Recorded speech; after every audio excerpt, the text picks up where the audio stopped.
જય શ્રી રામ, જય શ્રી રામ, જય શ્રી રામ. અદલપુરા કંપામાં ગોકુળ આઠમ, આજે આઠમનો પ્રોગ્રામ છે એદલપુરા કંપામાં. તો એદલપુરા કંપાના ભાઈઓ રસોઈ બનાવી રહ્યા છે જાતે.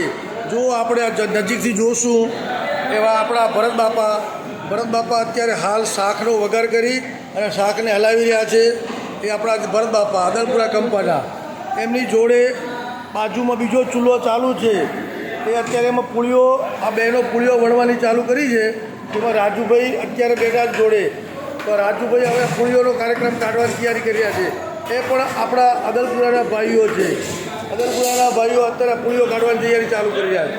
એમાં ત્રીજા આપણા અદલપુરાના જ મહારાજ, જે જાતે રસોઈમાં તૈયારી કરતા એવા, રસોઈ બનાવતા તૈયાર કરતા એવા ત્રીજા આપણા યોગેશભાઈ, જે આપણા યોગેશભાઈ જે દેખાય, એમનું શાક વઘારવાનું, દાળ કરવાનું, મસાલા તૈયાર કરવાનું, અને અત્યારે હાલ છાશ બનાવીને છાશ તૈયાર કરવા માટે આવ્યા છે. ખૂબ ખૂબ ધન્યવાદ ત્રણેય રસોઈયાનો, ખૂબ ખૂબ ધન્યવાદ. આવી જ રીતે આવા જ કામ ખૂબ સરસ કામ કરતા રહ્યો.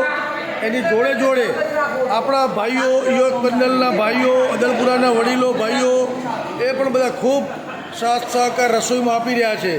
તો ખૂબ સરસ રીતે આપણો રસોડાનો કાર્યક્રમ આવી રીતનો ચાલુ છે. ગોકુળ આઠમનો બપોરનો જમણવારો અને સાંજનો પણ જમણવારો લીંબાણી પરિવારનો છે. એવા મનોજભાઈ નારાયણભાઈ લીંબાણી, એમના આ જે પ્રોગ્રામ છે આઠમનો અને અત્યારે જમણવારોનો એમનો પ્રોગ્રામ છે બપોરે અને સાંજે. ખૂબ ખૂબ ધન્યવાદ. એવા મનોજભાઈ આ દેખાય આપણે લીંબાણી પરિવારમાં. ખૂબ ખૂબ ધન્યવાદ.